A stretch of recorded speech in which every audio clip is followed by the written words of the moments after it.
All right, first run is pretty disappointing. To be fair though, the car's been running steady state mode for some time here, and we don't have the fans running, so it did see a little bit of knock retard, and there's a built-in calculation that retards timing based off of intake air temp. So, you know, that's kind of going against it.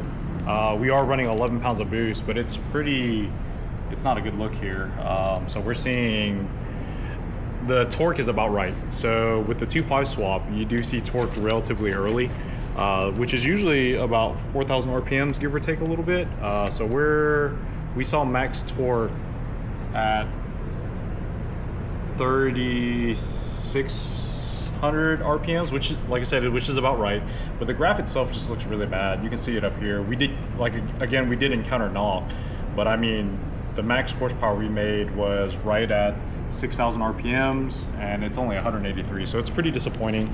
I'm gonna let the car cool down though. Like I said, I didn't really expect much from this run. It's been sitting specifically for about 45 minutes now, and so it seems to be it's a bit cooler to the touch. I was able to touch the intake manifold, and it seems cool. So the last run that we did, it was, you know, too hot to touch even on the plastic intake manifold. So what we're going to do now is we are basically going to set up the laptop here. We're going to pull up our run file and just kind of get everything situated here. And then once we do that, we are going to do a hard run and see what we get.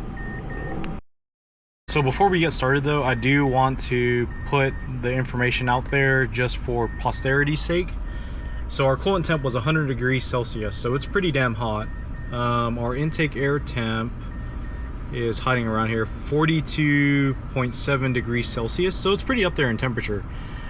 So I'm basically just going to let it get up to temp here.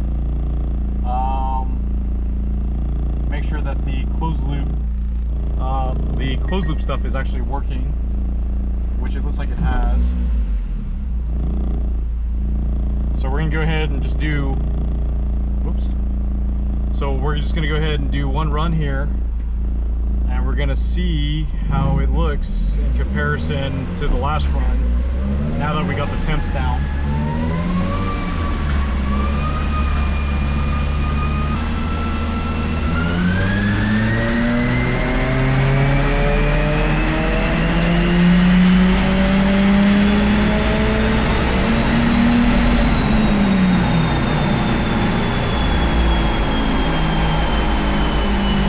Okay, so the log doesn't have any knock correction, so let's see here if I can focus in on that. So if you look here, this is knock correction, and you can see I'm scrolling through the entire run. It actually doesn't get any knock correction, which is a good sign. It's a hair lean up top, nothing that really concerns me. I'd like to have it a little bit richer, but let's kind of see what the numbers say now. Numbers across the board look way better. So this is our run here in red after it's been heat soaked, and you can see it smooths out the entire way, and it picks up a little bit more power. There's room to be had there because it's not showing any knock correction, but there's definitely room on the table. But you can see just from temperature change alone, there's a difference in 30 foot-pounds of torque and almost 50 horsepower in difference just from running the exact same tune with being heat soaked and not. So it's definitely got some steam there still. So I've made some changes to the MAF. We're currently flashing that on right now. It was a little bit lean up top, so I've added a little bit more weight to the MAF sensors to hopefully bring the fueling down so it's richer, obviously. All right, so this run I'm gonna record. We got the MAF table situated, hopefully. We're gonna do another run, and we're gonna check over the log to make sure that it goes richer than it should be, closer to the red line. So let's do another pass and see what happens.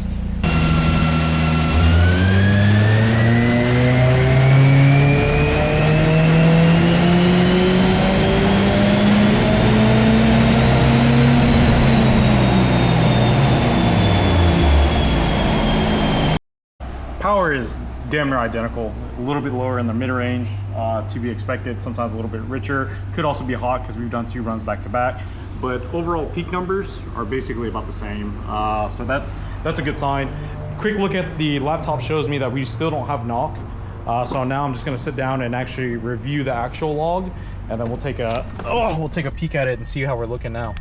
So we've added a little bit more timing. The car's gonna cool down. We're flashing it right now, and we're gonna do one last run, and then we're gonna call it a day, and let's see what we can net. Hopefully it's better than 228 is what we got on our last run.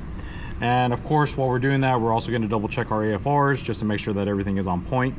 So one thing I do want to mention is that on this particular ECU, it does not have injector duty cycle. So I had to hand calculate that. There's an actual formula that you can calculate it based off your RPM and your fuel post width.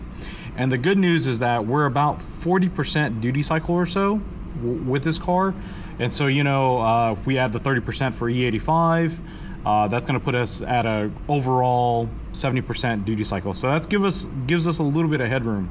And so the good thing is that when we switch over to E85, there is a possibility that we can turn up the boost and still have a little bit of headroom.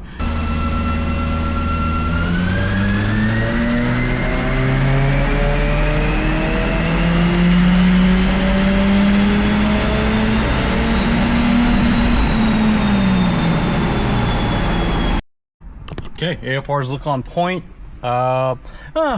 slightly on point. There's a little bit of, so we're targeting 11.7 up top, and there's some areas that we're getting little blips of 12, which is, I don't really trust the factory O2 a little bit, to be honest with you. It's just not really that great. So I've added 1 or 2 degrees of timing depending on where we're at in the RPM band, or in the RPM range, and we've picked up a good bit of power there. So we're now up 14 horsepower and about 14 foot-pounds of torque. So it's definitely on the up and up. All right, so the laptop's about to die. We've added some more timing into the timing map. We're gonna get one last run in, and then we're gonna call it a night. Let's hope that we beat 243.